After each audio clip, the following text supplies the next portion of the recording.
Marion, that did it.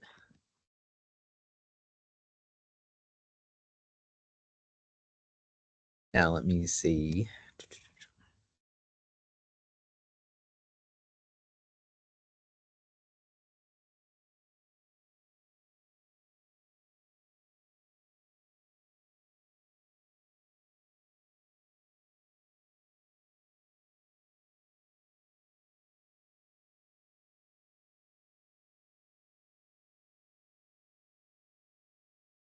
Marion, if you're talking, you're muted.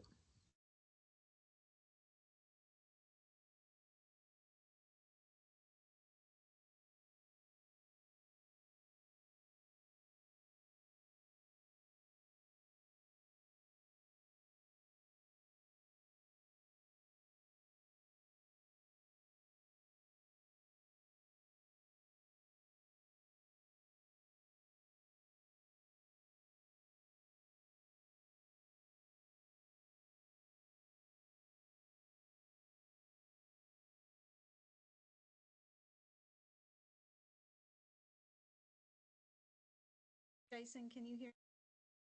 I can now. And is it a good volume? Turn my volume up a little bit.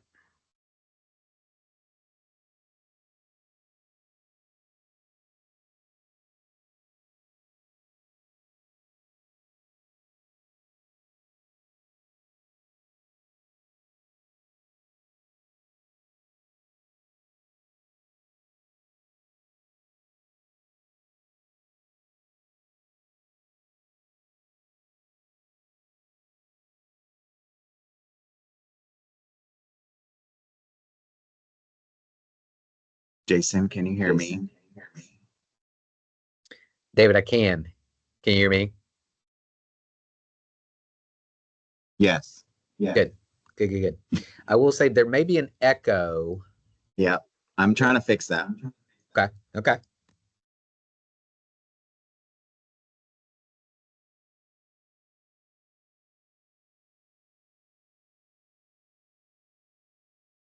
All right, Jason, can you hear me? I can. Yes. With an echo. Yes, with an echo. Yes.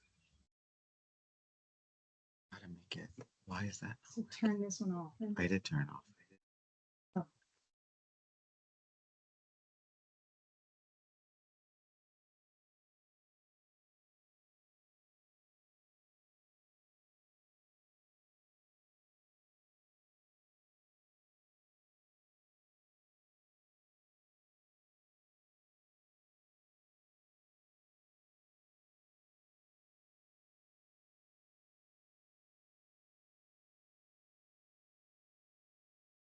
Jason, can you hear me? Yes, I can, and that sounds better. I don't think I heard an echo that time. Well, that's good. I'm hearing an echo on your laptop. Yeah, I may switch my audio here in a second.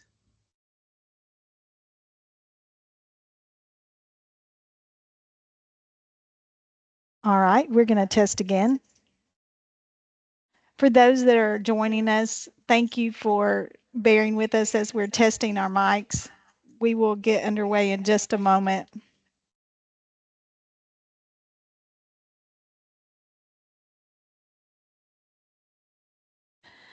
So go into Teams and turn it off there too. So it's two different. Okay. Let me see.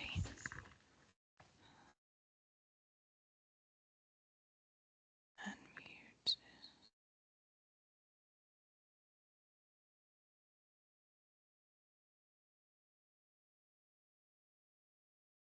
Jason? Still. Yes. I can hear you. Can you hear me? I can hear you. This is hilarious. Okay, now. I do not hear an echo. Do you hear an echo? I did not. Ooh. I heard an echo when you talked. No, and I think I just fixed it. I did not. Can you hear me better now? Yes, perfect. Good. I have connected with my headphones from my iPhone, so I think we're better now. Okay. All right. Can you turn yours down a little bit? Yeah, are we ready, David?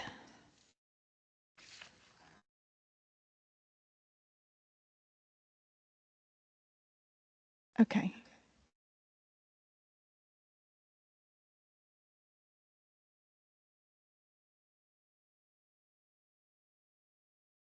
But I can't see that. Oh, wait a second. Disconnect that because I've got it here. All right.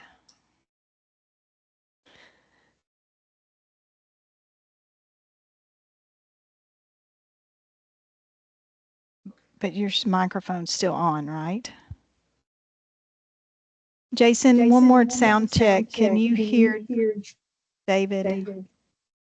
I cannot Can you hear hear me? David. Well, David, I just heard you then. Yes. Perfect.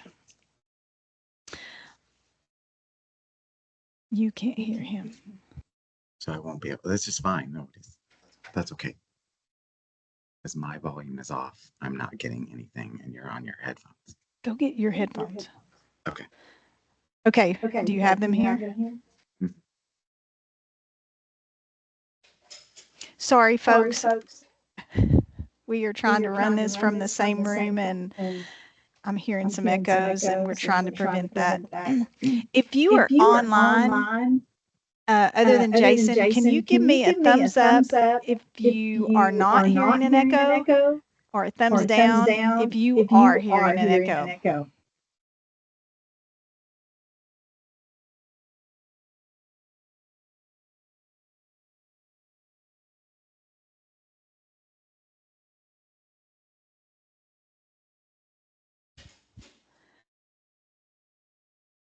Okay, so we are still hearing echoes. I just had confirmation. Maybe go sit out. I don't know what else to do. Yeah, Marion, unfortunately, that might be the best thing is you two. Separate Guys, rooms. But Marion, let's have fun with this, guys. Hey, it's the wonders of say? doing stuff virtually sometimes. So yeah, Okay. Marion, it may be best to you two go to your desk or whatever. You stay where Okay. you are. Yeah. Okay. So here's what we're going to do. We may actually just switch my headset and then work from there. I have no echo now. Awesome. Okay. Thank you, Amy, for doing that. Again, I apologize for the technical difficulties. Thank you for working with us. Adaptability in our career is definitely a good skill set to have. So we appreciate your patience and your adaptability. With that, I'm going to jump right in to today's session. Number one, or let's get it kicked off. Welcome to the Tennessee Higher Education Commission and the Tennessee Student Assistance Corporation's Fall Federal Student Aid Training Series. This is the first of these series, and we're excited to launch them today with you. We plan to have a comprehensive virtual webinar series that will be offered throughout the academic year, and we will address a wide range of topics, including today's topic, the FAFSA application process, student eligibility requirements, and other special considerations for students navigating unique circumstances. Additionally, throughout the year, we'll offer sessions that explore both federal and state aid programs. Each session will focus on a specific topic designed to equip counselors, college access coaches, and just anyone in the field wishing to work with students and families as they navigate the financial aid process. Participants who register and attend the live sessions will be eligible to receive a certificate of attendance for professional development points. If you're unable to attend the session live, but you want to receive the material, please register and a recording will be sent to you afterwards. So we're excited that you all have joined us today, and we look forward to engaging with you during this process. Since we are recording the sessions, your cameras and mics have been disabled.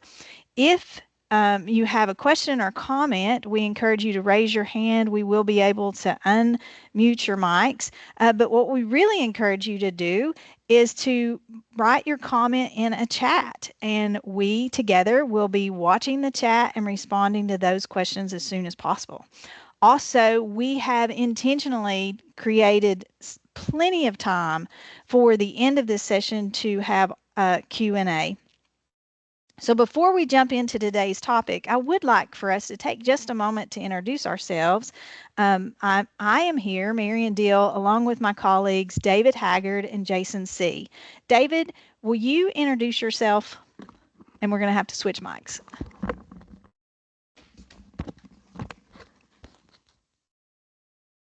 Good morning, everyone. My name is David Haggard. I am about 23-year financial aid veteran. I've worked at a couple different schools in a few different states, and I'm currently been working at TSAC for the last year and a half in the institutional compliance specialist role, and I'm excited to be here with you today. Jason, if you want to go ahead and share yourself. Absolutely, guys. Good morning, everyone. Jason C., Senior Director of Outreach at THEC. And folks, secret sauce or peek behind the curtains.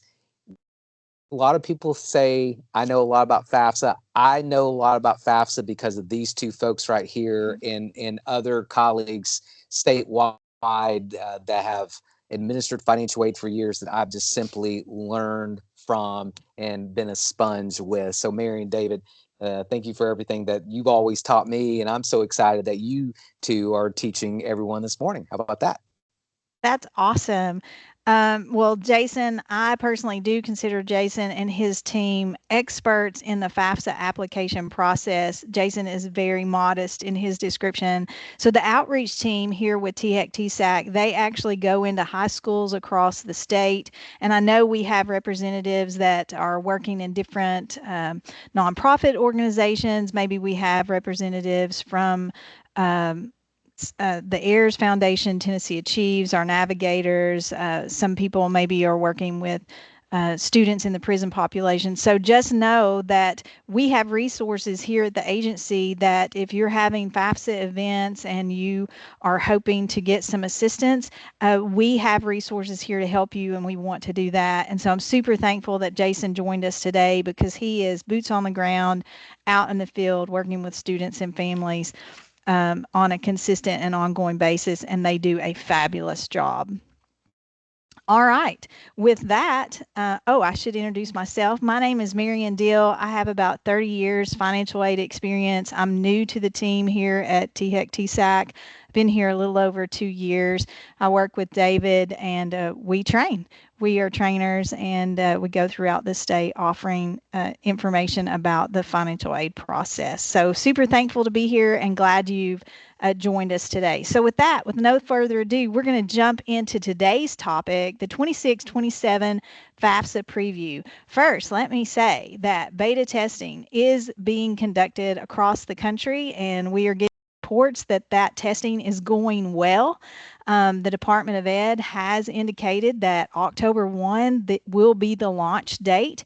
We are hopeful, and we anticipate that it will be a solid, heartburn-free launch. So for those that have been in the field and experienced the chaos of the last couple of years, I am hopeful that many of those challenges and roadblocks have been resolved and addressed. So I'm feeling like that's good news. I also want to say that the average completion time for a FAFSA is being reported a little under 10 minutes. So that's the great news. When the FAFSA works, man, it really, really works for families, and we're super excited for that. Our presentation today, you will see, it will take us longer to explain than for a student and family to actually submit the FAFSA. David, I need you to click. It's not clicking for me. We're going to switch slides. There we go. So our agenda today, we have used a sample student. It's a dependent student, so we'll look at the student part of the FAFSA as well as a potential parent, and we'll talk about parents and contributors and all that. We'll look at the output documents that students and institutions receive, as well as some database matches, and then again, plenty of time for Q&A at the end. Okay, let's talk about the FAFSA application flow itself. So for a student to apply, they're going to go to studentaid.gov. This is a sample of what the landing page is going to look like. You'll notice at the top there's 3 different options where a student can submit the original 26-27 FAFSA. They can edit from here. That's the middle box. Or thirdly, a contributor can accept an invitation. So this is where they start. They go to studentaid.gov. There's a button at the top that says FAFSA form, and this is the landing page. David. To begin the FAFSA process, the student has to log in using their studentaid.gov user ID and password. Hopefully they already have that, but if they don't, you'll notice that at the bottom of that top screen there's a link that says create an account. Some good news here is that the Social Security Administration matches are supposed to be happening in real time for the 26-27 year. So in the past, there was a time delay between creating an account and getting that authenticated and being able to use it to complete and sign the FAFSA. That delay should be removed now and should be real time. So if you're hosting FAFSA completion events and you have people there, contributors or students, that do not have a studentaid.gov account, hopefully they'll be able to do that real time and be able to continue moving forward with completing the FAFSA at that same event. Oh. Once they log in using their studentaid.gov account, user ID and password, then they come to a landing page. It says welcome and their name, and then they choose what role. Maybe they're a student in this role. Maybe they're a parent. And keep in mind that studentaid.gov user ID and password represents the person. So I have a user ID and password, and I may fill out a FAFSA for myself, but I may also have children that are in school, and in that case, if I'm filling out the FAFSA for my children, then my role with that FAFSA would be parent. So when the individuals get here, they choose, hey, I'm really the student, or hey, I'm the contributor. You'll also notice in the blue toward the bottom of that screen where it says enter code, we're going to learn more about this new invitation process. Super excited about that. It should really make the process so much easier for our families. And thank you, Jason. Jason's reminding us that on our website, we have short videos about how to do that as well. Yes, wonderful resources for our families. So once they log in and they pick their role, I love this about the FAFSA. There's self-help along the way. The FAFSA can be intimidating. Let's face it. Come on. Families are like, I don't know. What do they mean by this? Oh, I don't want to get it wrong. Well, there's help along the way. So there's 4 onboarding videos. Families are not required to watch them, but they're certainly available. There's also built-in help that we're going to highlight as we go through. So there's a video about what is the FAFSA form, a video about, well, what's a contributor? What do you mean? And let me just say, if my child ever called me a contributor, they would be in big, big trouble. But for FAFSA purposes, that's what we call anyone that has to contribute information to the FAFSA. There's also a video about, hey, what to expect. I'm about to do this form, but what should I really expect? And then finally, the last video in the onboarding process has to do, well, what happens once I submit the FAFSA? Again, these are short, quick videos. You can use them in your trainings when you're trying to teach families how to do the FAFSA, or you can just incorporate it as you're working with families in your events. So once they log in, remember they had to use their user ID and password to log in, the student will receive the information. It's just verification of, hey, this is who we believe you are, and hopefully it's all correct. If not, they do have an opportunity to correct it. But again, should just be view only. Hopefully it's going to be correct at that point. I really want to highlight the state of legal residence on the FAFSA. For the state of Tennessee, the FAFSA is the application for Tennessee Hope, for Tennessee Student Assistance Award. It's needed for Tennessee Promise. So we are counting on our students to complete a FAFSA and to indicate, if rightly so, that Tennessee is their state of legal residence. And then the question about the date they became a legal resident, for if you're like me, I was born here, so I'm going to use my month and birth year. But if someone moved, they're going to use the date that they actually moved here. Just want to emphasize that in order for the state of Tennessee, THEC, TSAC, to receive the output information from students, it's critical that they enter correctly that Tennessee is their state of legal residence.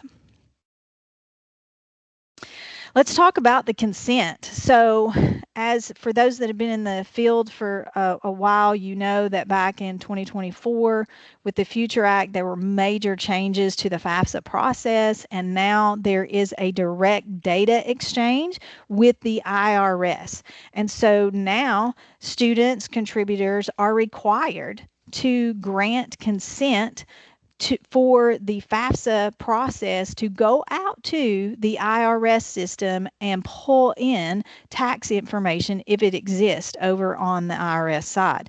Now you'll notice at the top of the screen it says provide consent and approval or you won't be eligible for aid. So this is a show-stopping consent. If a family says, you know what, I don't want him to pull my information in, I'm not going to grant that, well, then it just ends the FAFSA process. The student will not be considered for financial aid.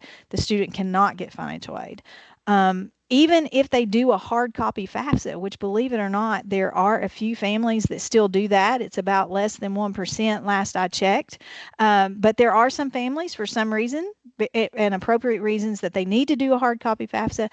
Even with the hard copy FAFSA, they have to consent to this data exchange between the U.S. Department of Education and the Internal Revenue Service.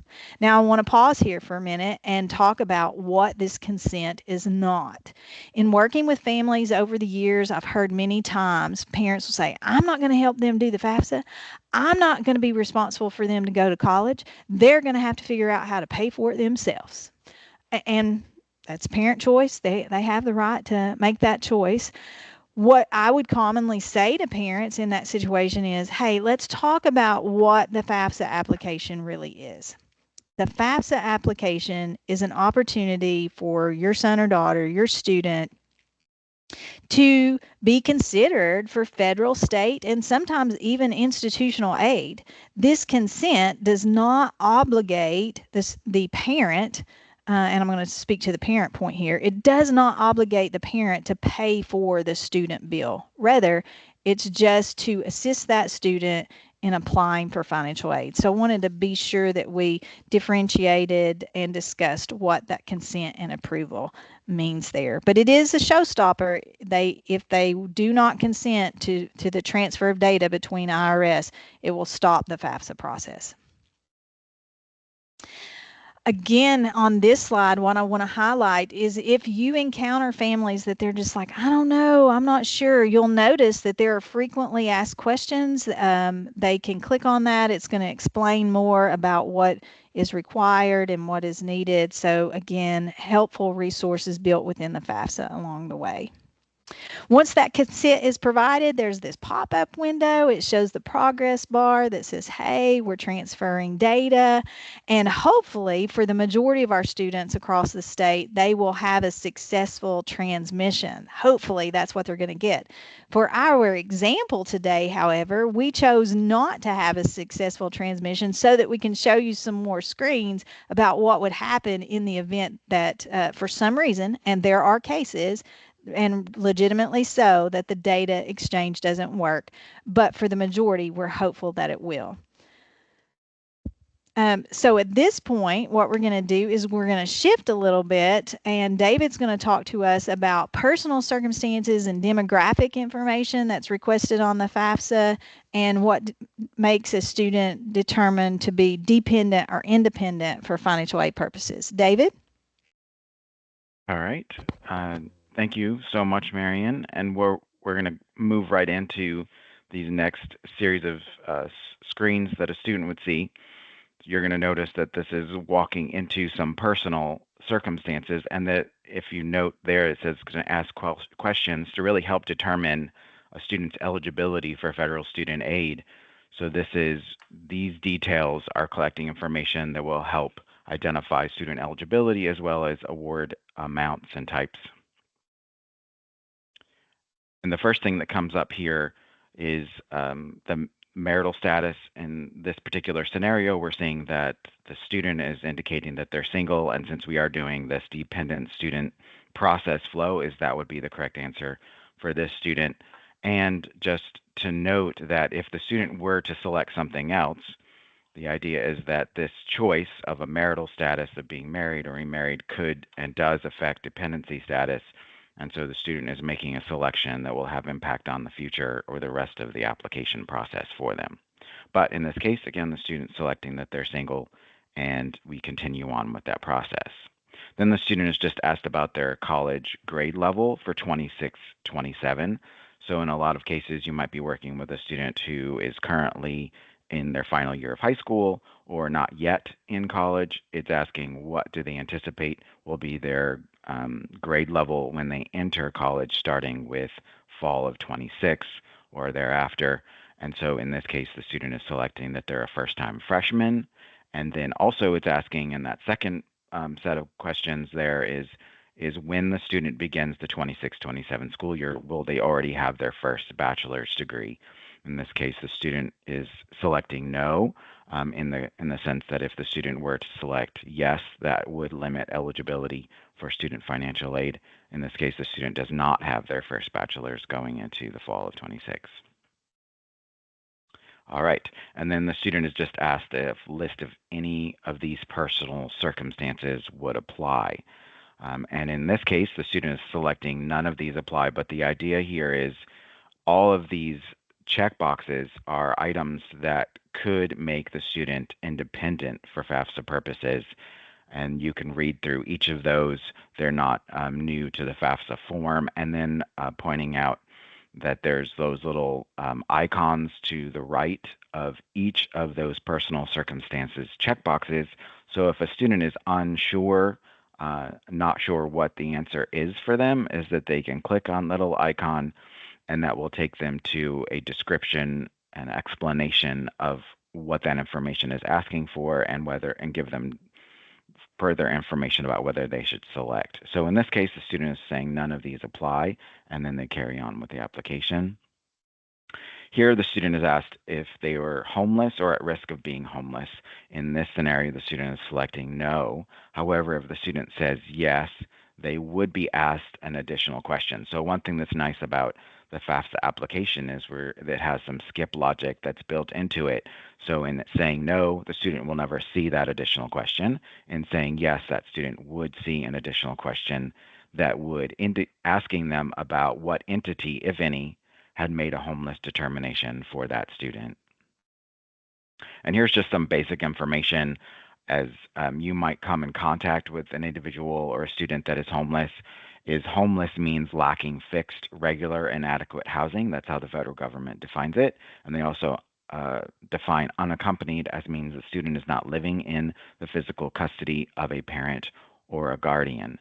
And in this scenario, if a student were to have selected that they were homeless or at risk of homelessness, then one thing to keep in mind for the financial aid office is they're not required to confirm that information. If the student indicates that and selects that on the FAFSA, then that is what the information will use to determine eligibility. However, if the student needs additional help in determining what their status should be, they feel uncertain about that, then the financial aid office can help with making that determination. And then also the financial aid office is required to follow up if they believe there's conflicting information, if they have other information that would suggest that the student is not homeless or unaccompanied or at risk of homelessness. So you're going to see this verifying responses is that it's not required unless conflicting information exists.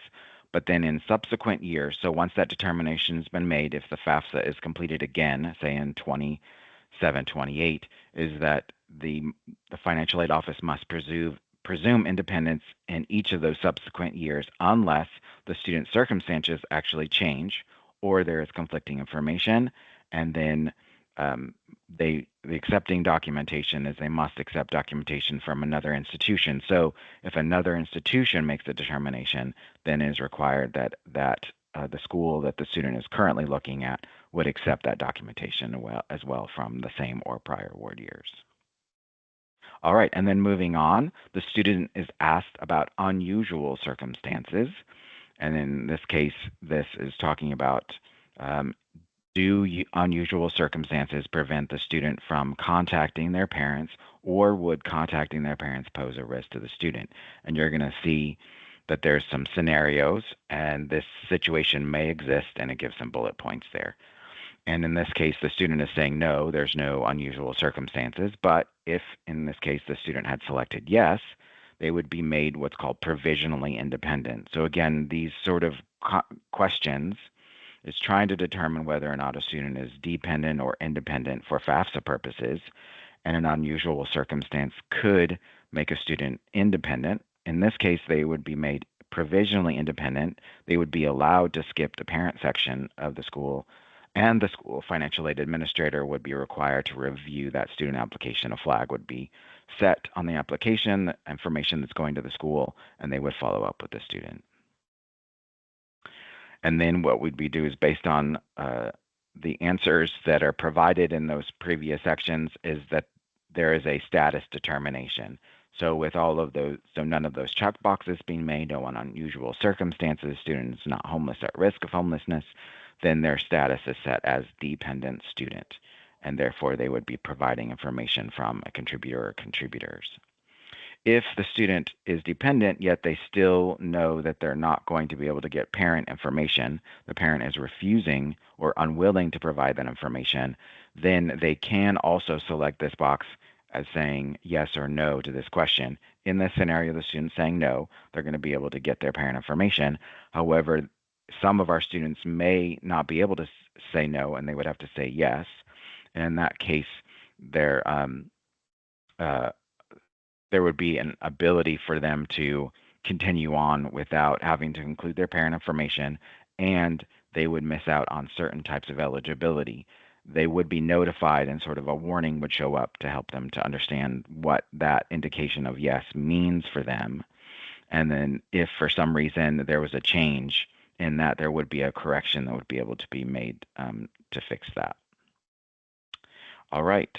Introduction to some student demographic information. So in this section, next in the FAFSA, is that they're trying to gather information that's really for research information from the Department of Ed, federal government. None of these questions will affect student eligibility or award amounts as the student goes forward. And the first question here is just about sex, male or female. They're just going to identify one of those two as options, or the only two options, and then click continue. If you'll notice, they're also, as they're answering these questions, up at the top, they have that green box that really is reiterating what I just mentioned a moment before, is that this is only used for research purposes and will not affect eligibility. Next is the identity of race, and each select checkbox then has a further sub checkbox where the student can further identify their ethnicity. And then in here, the student is indicating whether they are a U.S. citizen or national, an eligible non-citizen, or neither a U.S. citizen nor an eligible non-citizen. Again, this sometimes will be a challenge for some students to be able to determine what status they actually have. You're going to see that little eye icon that's over there next to the student citizenship status header. The student will be able to click that and get more details about what information they should be selecting. All right, next, another demographic information is they're just trying to gather information about the parent's educational status and what level of education that those have. And they can just select that, or if the student doesn't know, which in some cases they don't, again, just for research purposes, they can just click they don't know. In this section of the FAFSA is trying to determine something that is related to how a student's Pell eligibility is determined. You'll notice the parent, if a parent is killed in the line of duty, and then the question that's there is, was this student's parent or guardian killed in the line of duty while either one, serving on active duty as a member of the U.S. Armed Forces, or after the events of 9/11, or two, performing official duties as a public safety officer. If the student can, in this scenario, the student's saying no, but if the student would have selected yes and is under 33 years of old, 33 years of age as of January 1st in the prior award year, they are eligible to, prior to the award year, would be eligible to receive a maximum federal Pell Grant, regardless of their student aid index. And this is considered under the special rule for Pell Grants. And what would happen is that the school would receive a notification of that, and they would have to collect supporting documentation from the student. All right, and then high school completion status, student would indicate that there, and when this will be when the student starts the 26-27 school year. All right, and then from there, the student would be able to actually select the high school that they did or will graduate from. So we've got some students in different categories that have long since graduated high school, or in many cases, student that is just about to or is upcoming graduation from high school. They'll be able to identify by state, city, and then indicating high school from a drop-down. They'll confirm that, and that's what these two screens are just showing, the ability to select those and then confirm their high school. And then this is a final confirmation. They're just going to see that information on the screen. If there's not a problem with that, then they would be able to click continue. All right, and then I'm going to turn it back over to Marion to talk about financials and some other data collection. Excellent. Thank you, David. So you'll notice that there are, sorry, my screen shifted. Where did we go? There we go. David, I lost the PowerPoint somehow. I don't know how. Can you flip your computer so I can see your presentation? Sorry, folks. We've got to pause here. There we go. And then you'll do the, excellent. Okay, so as the student moves through the FAFSA application, there's different sections. The student has 6 different sections. They have their personally identifiable information, their demographic information, which we just discussed, and now the third section is the financial section. Hopefully, as we mentioned earlier, that direct data exchange works and the student doesn't have to enter information from their IRS tax return. But in our example, in order to show these additional questions, we wanted to present it as if the data exchange didn't work and the student needed to manually do that. So we're in the financial section for the student. The first thing that they would have to answer is, well, did they or will they complete the 2024 taxes? So for the 26-27 FAFSA cycle, the tax year information that is requested is the 2024 tax information. Most people have already submitted their taxes from 2024 if they're going to. However, there are a few that have filed extended extensions, maybe people with businesses or such that haven't quite yet finished it, but the overwhelming majority should have already submitted it. So they answer yes or no. Did they or will they? And then they would tell, if they said, yes, I'm going to, or I have submitted a FAFSA, they would say what their filing status is. What I do is if I'm working with a family that they're having to manually enter this information, I ask them to bring their tax documents with them. We look at the tax document. We can use the self-help, which is provided within the FAFSA. It tells us what line to look on, where to find the correct information. So commonly, I find the financial section to be the part that gives families heartburn. They're like, oh, I don't want to get this wrong. Did I answer that right? If they're having to manually enter it, I just use the self-help, look at the line item they tell me to look at, and then enter that into the FAFSA. David, can you forward that? Perfect. So again, most of these questions are going to automatically be populated with the transfer, but in the event the transfer doesn't work, they need to manually enter the information. What I want to highlight here is that don't leave an answer blank. If the answer is 0, enter 0. It is important not to leave these questions blank. Students potentially will be asked about student assets. Now, one thing to note is, as David mentioned earlier, there is skip logic within the FAFSA. If asset information is not required for the calculation, then these questions won't present themselves. If a family says, hey, wait a second, I didn't answer stuff about assets, my response is the FAFSA is going to ask it if you need to respond to it. So, the asset information is a snapshot of information based upon what they have at that moment. And I'm seeing a chat. Okay. So asset information, again, don't leave it blank. If they ask the question, if the answer is 0, then they enter 0. Now we're to the section where students can pick their colleges or universities that they attend. On the FAFSA, the electronic one, they can actually enter up to 20 colleges and universities. I certainly don't encourage students to do that, but they could if they wanted to.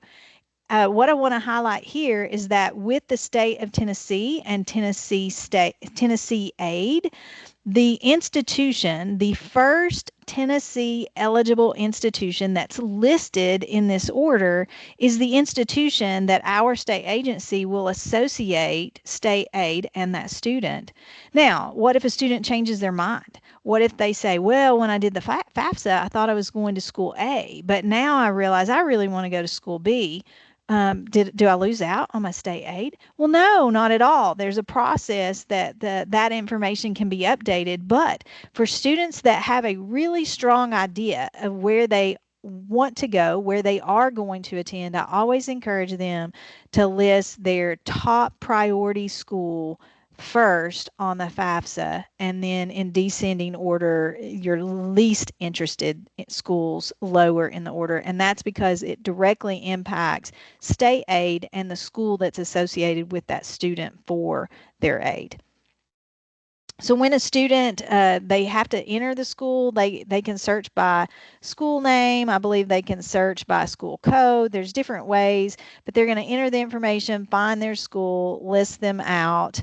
And as I indicated, they can list up to 20, but I certainly don't encourage them to do that. So once they pick their schools, now the student is closing in on the end of their piece of the FAFSA application. The last part that a dependent student would need to do is invite, that's what they call it, they're inviting their contributors. And in the case of a dependent student, that might be a parent or parents. This is the part that I think we all should be standing up and shouting excitement, because this process is radically different and hopefully will be so much smoother for our families. So the student says, yes, I'm ready to assign my contributor. You can see there's self-help there where who counts as a parent. So if someone's not sure, well, you know, if their parents aren't in the same household or the parents aren't married there, who do I count as a parent? I didn't grow up with my biological parents. I grew up with an aunt or whatever. There's information, self-help right there to help clarify for the student who is considered a parent for purposes of financial aid. This is the beautiful piece right here. The student doesn't need to know the social security number or the date of birth of that contributor. They just need a unique email address for their parent or contributor. They enter the email address, they validate that that's the email address for their parent, and they click send invite. How sweet is that? The contributor will then receive the invite. It'll have some links that will then connect back directly to the student FAFSA. It is such a beautiful thing. The student is going to see, hey, once your parent accepts this invitation, they can complete their section. So remember, the FAFSA has different components, right? It has the student section. We're about to finish the student section. And then in the case of a dependent student, the parent is going to complete their section. You'll notice that time bar, progress bar at the top where we've got the little blue check marks, and the signature is the final piece that this student will need to do. Before they sign it, they can actually review the information. It's just to double check, hey, did I type in what I meant to type in? Did I enter what I meant to type in? Double check that, make sure it's correct. Click continue, and then the final signature. This signature here basically is saying, hey, I am who I said I am. I told the truth to the best of my ability, and I'm going to use financial aid to help me go to school. Once they sign that, they have to read through that, check the box, I agree, and sign. Whoop, whoop. The student then gets this section. This is like, hey, way to go. You did your part.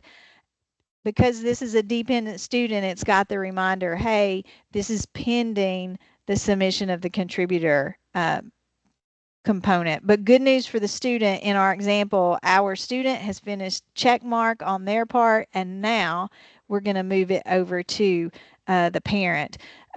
Before we do that, though, there is this additional information. Students receive information about what next, which is helpful as they navigate through that process.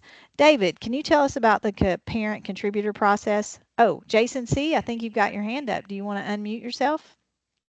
Yeah, Mary and David, great job. And before David transitions, I think one thing that we need to communicate, and especially with this new contributor invite screen, Mary and David, at least the webinars or the meetings I've been in, and y'all have been in many of those as well, with our colleagues at the U.S. Department of Education, many of them are stressing in terms of order of operation. The student needs to begin the FAFSA.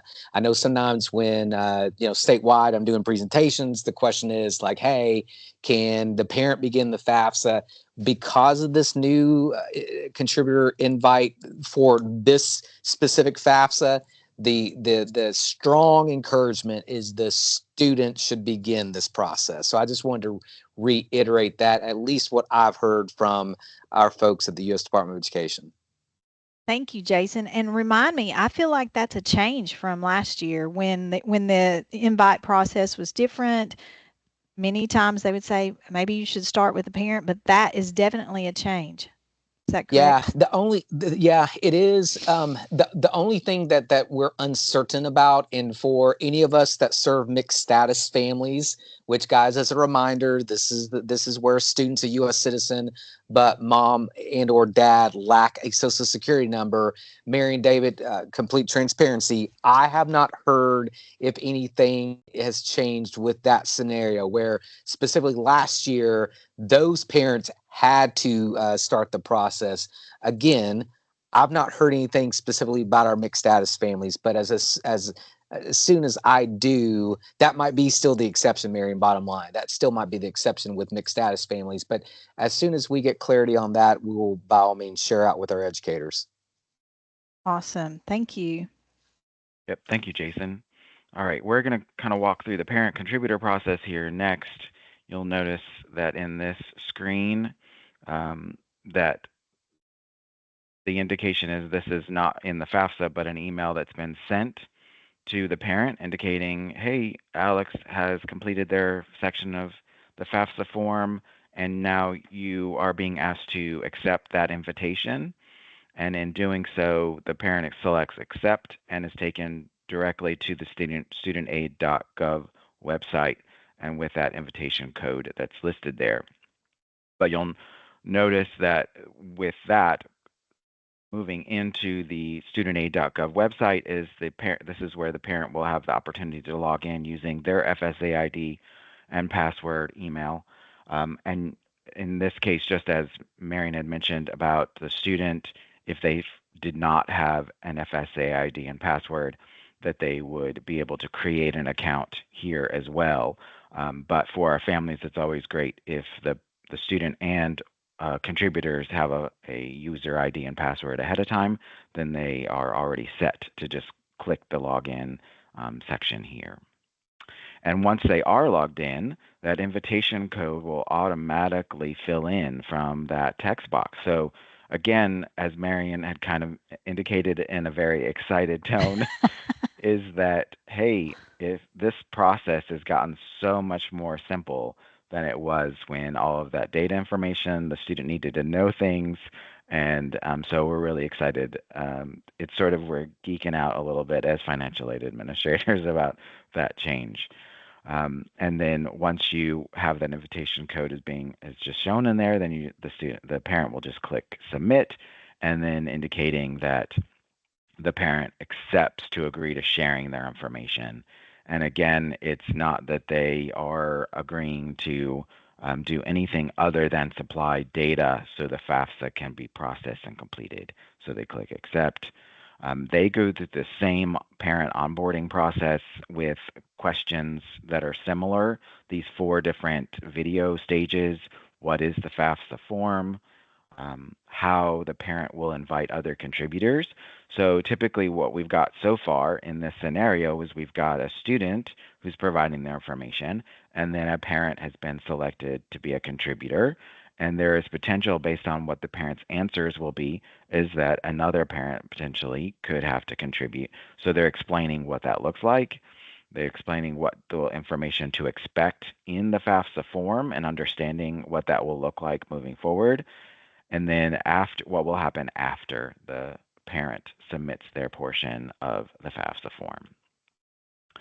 Okay, and then this first section here, the parent can verify that the personal information is correct. Because again, setting up a user ID and password, they're already indicating all of their personal information or identity information.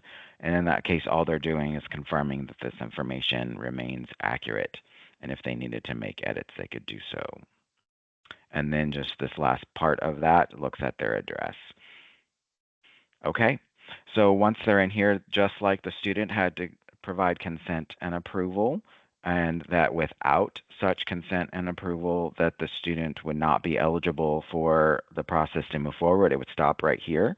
And so for that eligibility, once the parent provides consent and approval, their federal tax information will be transferred directly from the IRS. So they're providing that consent, get a detailed information about what that looks like on these 2 slides. And then, as Marion also mentioned, again, if a parent is having some question or concern about what it means to provide their consent and approval, is that they can review, expand, and collapse each of these frequently asked questions sections to get more assurance about what's happening with their information. And then just like with the student, is that you're going to see this icon or area where it's showing that import is actually loading and taking place for the parent's information. And that in this scenario, again, the idea is that hopefully most parents will go through and breeze through here, and it will import successfully. And then that will eliminate all of that information being manually entered. In this scenario, just so we can see what those screens look like, is that it was unsuccessful. So it'll indicate that we're sorry, we're not able to retrieve that information, and then they'd be able to continue to actually enter that information manually. So parent demographics here, again, just providing information about questions that will help determine how much federal student aid the student is eligible to receive from the school. So continue on with that. Parent current marital status. And in this section and in this scenario, the current marital status for this parent is they're married. Now, again, answers to this question could indicate whether or not they're going to try to determine additional information if the answer was not married. And then asking for the parent's state of residence and the date of that residency. If the parent had moved in at some point, they'd be able to put the month and year, or if they were born in that same state, as they'd be able to indicate their birth month and year. All right, now again, going to enter in some financial information or finance information for the parent. And you can see that what's happening here is this is a snapshot. It's information from tax information that is now going to be, as the FAFSA indicates, prior year information. And therefore, some families might have that question is, something has changed since then. What should I do? And the answer to that question is you enter the information as requested on the FAFSA. However, and there's that hyperlink there that can give more details, is that maybe something has changed or the parent family has a unique situation, something related to medical expenses, other children that are receiving education, there's expenses related to that, a loss of a job. Then they can see what the details are related to special circumstances and what the process would look like to maybe have changes or adjustments that can be made by the financial aid administrator at the school that they're attending to change what their eligibility might look like. But the idea is enter the information as it's requested. All right, so then this page asks for parents if the parent or anyone in the parent's family has received federal benefits. The idea of this question here is selecting any of these items in the list could allow the parent to exclude asset information from the application. So it's what it's helping do is, again, some of that skip logic that comes in is maybe this will allow the family to exclude that asset information, which then in turn may make the student eligible for certain types of financial aid that they would otherwise be not be eligible for. All right, and then the tax information portion gets put in here and asking their tax filing status, just like the student was asked. And again, in most cases, this is looking backwards, so the family should have already filed, but it does give that option of did or will file. And then did or will the parent file a joint tax return? And this will help determine if the spouse or other parent is also a contributor. Because if you have two parents in the household, however, if they filed separately, then of course only one parent's information is going to be here, so the other parent has to contribute and confirm and consent to having the information used on the FAFSA as well. Here we're going to look at a summary of family size. What's happening here is that there are some assumptions that are made about the family size. And then what's being asked in this question below is the number of children or other dependents who live with the parent and will receive more than half of their support from the parent between July of 26 and June of 2027. So they would indicate that information there. All right, and then here, this is going to ask them in the family how many of those individuals will be in college, and then we're talking about students or dependents for that, and you would not include the student's parents. And this information in the past has been something that actually did contribute or have some impact on student eligibility. And with the FAFSA simplification, as this information is really just there for demographic information collection, but there is no impact on eligibility or award amounts. All right, and then the questions about the 24 tax return are asked here. In this scenario, the parent is asked tax information because, as we mentioned, that IRS data could not be retrieved. So you're going to, as Marion indicated, same thing as answering those questions and putting zeros in places where the answer is zero, but not leaving them blank. And then asset information. Again, if there had been some opportunity for skip logic, then a family may not be asked about this information. In this case, the parent is asked about their asset information as of today's date, as the date they're filling out the FAFSA. And then parent spouse information, because in this scenario, they filed a joint tax return, is that the only contributor on the FAFSA would be the original parent that information was sent to. However, they do ask for some basic information on the date of birth for the spouse of the parent that is the contributor on the FAFSA, and that's the only information that is being asked additionally on here. And then just like with the student, a parent can view the responses that they put onto the FAFSA just to make sure that what they indicated they wanted to put on here, they're able to confirm that that's what they wanted to say and wanted to put, and then they'd be able to continue on from there and sign and submit the FAFSA. And again, by signing, they are saying that the information on here is accurate to the best of their knowledge and ability, and that there is an ability to verify this information. So the parent would go ahead and sign and submit the FAFSA at this point. They're going to get that exciting congratulations, your FAFSA is completed screen, just like the student did. Now in this scenario, we've got the student's information is done, they've moved on to the parent has completed their information.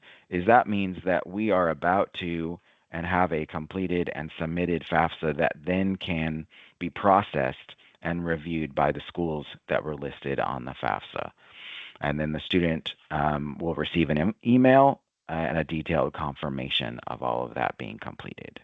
The student, as you know, or the parent, as you know, can track and manage the student's FAFSA form, as you can see with that icon or the selection box at the bottom, view status. All right, now we're going to move back to Marion talking about FAFSA submission outputs. Awesome. So we are in the final section of our prepared comments today. And then as we indicated, we have plenty of time for Q&A because we want to hear your scenarios and your questions. And we have Jason, our resident expert, to help us navigate those. So the FAFSA submission outputs, once all the data points are provided to the processing center, the FAFSA, it does go through a calculation process, and then the student hopefully will see what is called the FAFSA submission summary. That is basically a reiteration of what they submitted on the FAFSA, along with some calculated data points, such as what their student aid index is, what their data release number is. Remember earlier I mentioned if a student changed their mind about what college they were going to, college, university, or technical facility, they actually can use this FAFSA submission summary and submit it to that institution. And with that data release number that you see there toward the right, that institution can then assist that student in connecting the institution with the FAFSA. The FAFSA submission summary also gives the student an estimate on what their federal aid could be. Now, keep in mind, this is just an estimate. It's based upon the self-reported information on the FAFSA, and it's also based upon unverified information. So once this information reaches the colleges and universities, they have to validate lots of information that's on the FAFSA before the award is finalized, but this is going to give the student some insight of, based upon what's known today, this is what some of the federal aid might be for the student. And then I mentioned the student aid index. The student aid index is a code. It tells the colleges and universities what kind of financial aid the student is eligible to receive. I can tell you that in our example, this negative 1,500 means that the student's going to have maximum Pell. Basically, a student aid index, the lower the index, the greater the financial need is. So 0 to negative 1,500, that's maximum Pell. You can't get greater than that in terms of financial need. There's also, I said, the summary, the reiteration of the data that was submitted, and for every college or university that was listed on the FAFSA, some statistical information is provided, such as the graduation retention rates. Hopefully that's information to help the student make a good choice about where to attend. And once again, in this FAFSA submission summary, there is the next steps. So the Department of Ed is trying to guide the student along the way on what needs to occur next. Now, that's what the student receives. What happens on the college and university side, or in the case of THEC, TSAC, the we receive what's called an ISIR, an Institutional Student Information Report. It contains pretty much everything we just described. It contains the information that the student submitted on the FAFSA, with the exception of those demographic points. Remember when we talked about sex, race, ethnicity, that data is not shared with colleges and universities. That was just for research for the Department of Ed, and the state agencies don't receive that either. So the ISIRs come to the agency or the colleges and universities, and that's how they begin to process the financial aid for the student at their institution. We do want to highlight one last thing before we go to Q&A, and that has to do with the federal database matches.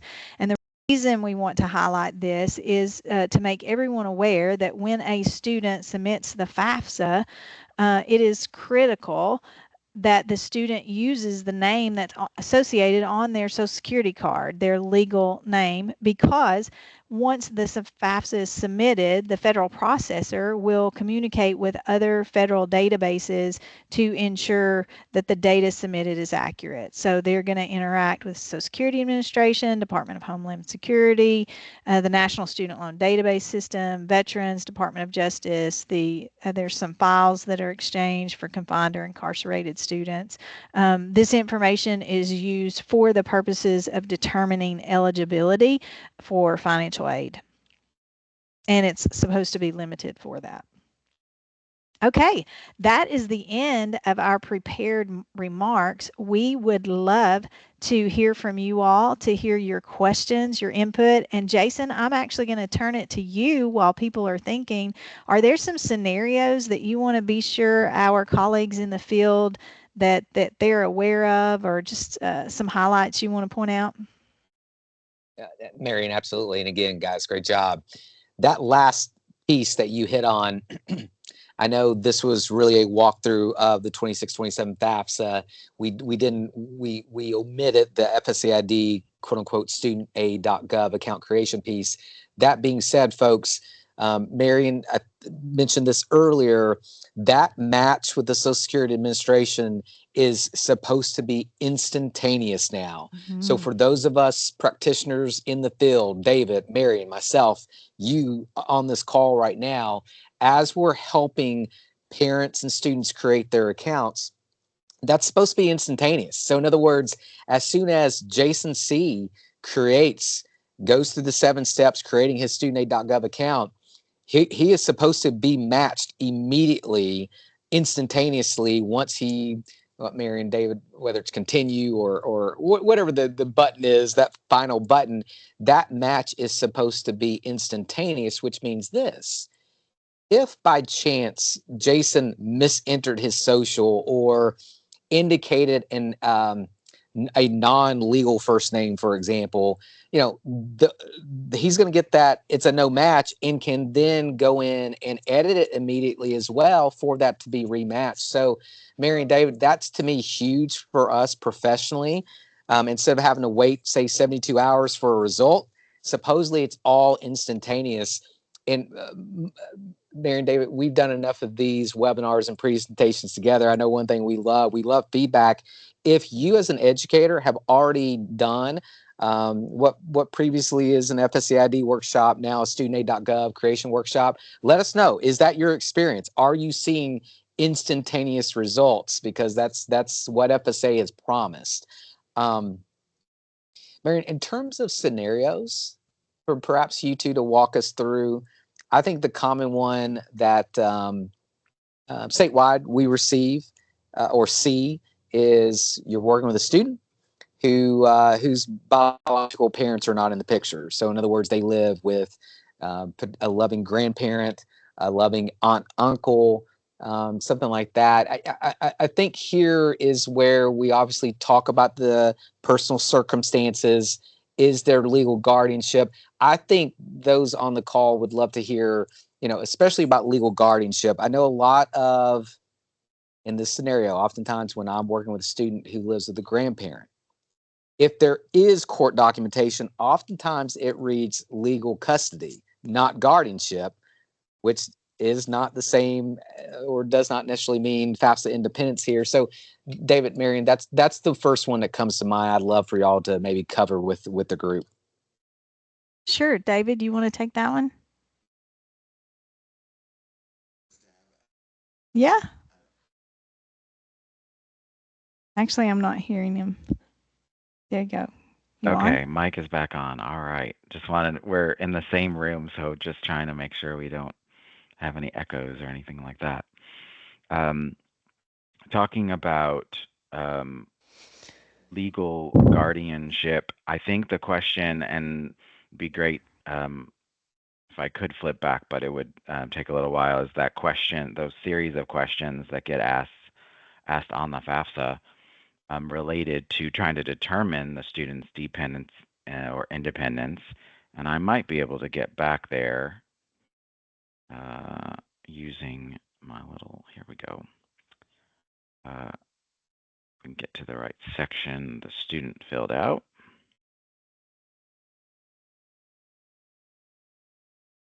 So David, I believe the way the FAFSA reads as you're trying to find that is if the student is in a legal guardianship or legal, a court-appointed legal guardian, which absolutely, as Jason pointed out, is different than custody, although the courts may describe that differently, but for FAFSA purposes, it does explicitly state legal guardianship. So we do have lots of students that live with aunt, uncle, friend from church, whomever, but there has been no legal action. Maybe they're living with grandparents, but there's been no legal adoption. So for the purposes of checking this box, the court-ordered documents would need to explicitly state legal guardianship. That is my understanding there. And that's the understanding I would have as well. There is an actual legal determination with documentation. I would like to highlight, if you are working with a student that they don't have this legal guardianship, but they do live with a grandparent. They are estranged from their biological or adopted parents. They're living with whomever, friend, uncle, aunt, wherever, friend. That I would encourage those students, if they don't have the legal guardianship, to speak to the financial aid administrator wherever they most likely will attend. There is a process called professional judgment. Hopefully those financial aid administrators can lead and guide them in how to appeal for that. Also, if they're still in high school, and Jason, you probably can speak more to this than me, hopefully there's a designated individual within the school system that would properly be able to vet and document if an individual is homeless and or unaccompanied and at risk of homelessness. Jason, what's your experience with that scenario? Well, no, I'm glad you brought that You're up. on Just for it. Oh, am I? Can you hear me? I can't hear you. Maybe wow. maybe. Oh, I can hear you. All right, Dave, okay. good. There you go. Go ahead. You're good. No, Marion, I'm so glad you brought that up. And I think many of the educators that I see logged into this, they know this already. But generally speaking, when encountering that scenario where I have a student who lives with a relative, period, or even a friend, I kind of go through those circumstances of, one, does that individual have legal guardianship per court order? If they don't, my next ask always, especially when working with a school counselor, is like, hey, can you run this student by your McKinney-Vento person, whether that's someone designated in your building or whether that's someone designated in your district, to see, is this student considered an unaccompanied youth who's homeless or at risk of being homeless? Marion, forgive me, call center's ringing. But that being said, I think that's always sound advice, because David, Marion, my experience is, and forgive me, folks, there used to be 136 school districts, which, just like anything in life, that can sometimes mean 136 different interpretations of the McKinney-Vento quote unquote rule, which is that federal rule that governs homeless, unaccompanied, blah, blah, blah, blah, blah. So like Mary and David, I'm typically a check the court document. Does it say guardianship? If not, then check with your McKinney-Vento person to see if this student is eligible, quote unquote, for a homeless unaccompanied youth declaration. And then third, if not, then Mary, David, that's typically when I say, hey, let's submit the FAFSA indicating I have a special circumstance, and then follow up with that college about the professional judgment, unusual circumstance process. And folks, these two will give me grace. Whether it's unusual circumstance, special circumstance, guys, forgive me. It's just talk to the financial aid office about the circumstance and let them help the student navigate a potential declaration of independence versus do we really need biological parent information? Got it. Hey, Jason, I love how you describe that so clearly. We have a question in the chat. I'm going to read it and I'm going to toss it to you because you work with more of these students one-on-one. The question is, can you explain again, if we have a student that does not have a Social Security number and they cannot get one, does that mean they're unable to complete the FAFSA? Now, this is the case. The question is the student, not the contributor. Yeah, Rachel, great question. And my 2 cents is this. If you're working with a student who does not have a Social Security number, my opinion is they should not be completing the FAFSA.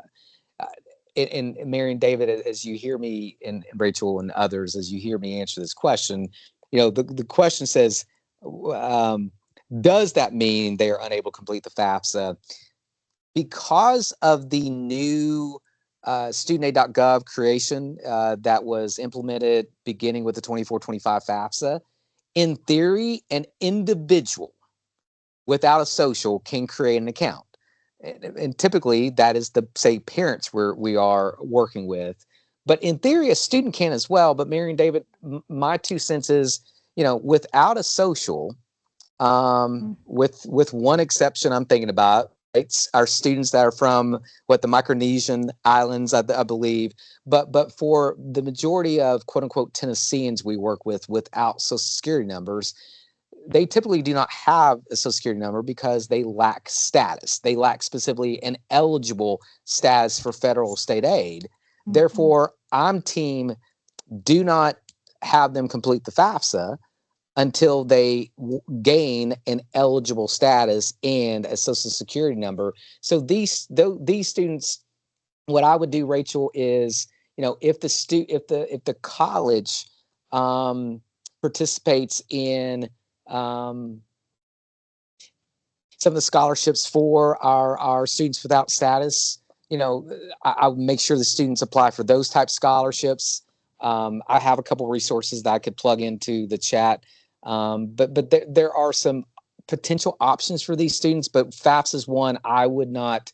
FAFSA is one I would not pursue until the student gained an eligible status. Thank you, Jason. That was good. We have another question from Teresa. She says, under what circumstances is the IRS data exchange not an option? The most common one I can think of, David, help me out if you can think of something else, is the case of identity theft. So if someone has been impacted by identity theft, it's not going to work. Sometimes if there's a change in marital status, it won't work correctly. Like, for example, if the parent was married to someone else back in 2024, they're married to a new person now, it might work, but it's not going to pull the correct information in. Can you think of another reason why? Oh, if they have filed an extension, if they haven't submitted their taxes, but they're going to, the data's not there to pull. What's another reason? Can you think of another, David? I can't think of any other reasons why it would not successfully pull. Gotcha. Yeah. Marion, the third reason would be just because sometimes it just doesn't. Oh, well, there you go. And guys, I don't mean to. Seriously, like guys, they're right? Sometimes it just doesn't. But you two hit on the reasons. Identity theft, I think, is number one. I think for me in the field, actually, let's change a marital status. So let's maybe tease that out a little bit. So guys, if you have working with a student whose mom just remarried, and now there's mom and stepdad. And so in 2024, these two individuals weren't married and they did not file taxes together. That would be a reason DDX would not work, because now FAFSA is going to need mom plus stepdad's information. If I, again, if I am the quote parent that's providing the most financial support and now I've remarried, that's an example where DDX would not have to work. And another example where, in this case, mom would need to be invited to do that parent portion of the FAFSA, and stepdad in that example. And then the reverse of that, or the inverse of that, forgive me guys, if you're working with a parent who's subsequently gone through a divorce or is separated, or God bless, has become widowed. However, in say 2024, they filed taxes jointly. At that point in time, by indicating now I'm a single parent, whether by divorce, separation, becoming widowed, that would be another example where DDX would not work, because that surviving parent or that isolated parent would have to isolate their 2024 tax information and be unable to use DDX. Yeah, great points. Well, folks, according to my clock, we have about 15 more minutes that we're available, but I'm seeing no more questions in the chat. I don't see anyone else's hands raised. I'm going to do one last call for questions, because we are happy to stay on and answer as many questions as possible. But if not, I want to say, hey, we have some future training opportunities that have already been posted. We look forward to seeing you there. And we also do look forward to your feedback and your suggestions about how we can make this information more helpful and relevant to you. David, do you have any closing comments?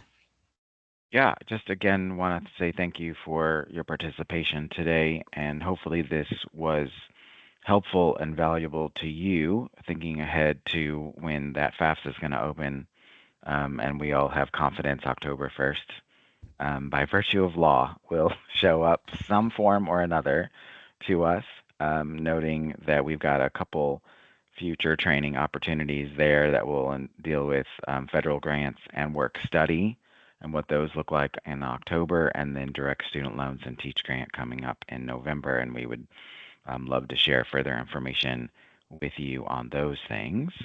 And then just a general thank you for Jason and his participation, for Marion and her participation. We appreciate all that you're doing to help students and the work that you're doing to help them to get through this process. And then we want you to know that we are available for you with any questions, comments, concerns that you might have. And there is our contact information right there at the bottom. Feel free to reach out. And we want to say, hope you have a great rest of the day. And we have been recording this. We're going to do some cleanup, and then we'll get it posted with those that can get it out to you in the format and in the avenues that are best for you. All right. And Jason, I think you have one closing comment. Yeah, my closing comment, guys, is similar to last year, just to make everyone aware of this, is as of yesterday, Mary and David, working with colleague Eric Farmer. Some of you perhaps work with Eric every day. Eric was doing a studentaid.gov creation workshop at a high school in Chattanooga, and we suspect he ran across a fraudulent FSCID creation issue. Guys, FY, this was an issue we observed in the field several times last year, where a high school senior goes to create their account and it was already created. And unfortunately, there were some issues with some fraudulent activity that was occurring, unfortunately, with some Tennesseans, but occurring from another state that was doing, or another party, I should say, from another state that was doing, trying to do bad stuff with information. The point here, guys, is if you're working with a student or a parent that has never touched FAFSA, and they go to create their account, and there's an account that's been created, to me, the next step is call FAFSA, 1-800-433-3243. We can drop that in the chat, and talk to a representative to say, hey, I've never touched the FAFSA, but the system indicates I have an account created, and that representative will hopefully be able to work with the student to let them know next steps, right, Mary and David? In some instances, it may have been an innocent, like from a parent perspective, as, oh, well, 20 years ago, well, I guess in this case, 10 years ago, you may have created an account, you just forgot, right? Sometimes that's the issue. But some of these, that has been some fraudulent stuff. And so the best course of action, like I shared with Eric last night, was have the student call FAFSA, work with the FAFSA rep to see, in fact, is it fraud, and then work with them to do where they need to do to make the account right again and stuff. So, Mary and David, that's not to quote scare anyone, but that's, again, to me, it's communication that we need to share, that, hey, we did see that last year, and we saw it again yesterday. So just FYI, that may be something we have to navigate with our students, some of our students, hopefully. Wonderful. Thank you for that comment. We appreciate that. And that phone number to FSA is 1-800-4-FED-AID. If that's easier for you to remember, it's 1-800-4-FED-AID or 433-3243. All right, folks, thank you so much. We appreciate your participation today, and we look forward to hearing your feedback and seeing you in future sessions. Thank you, and we hope you have a good day. Bye-bye.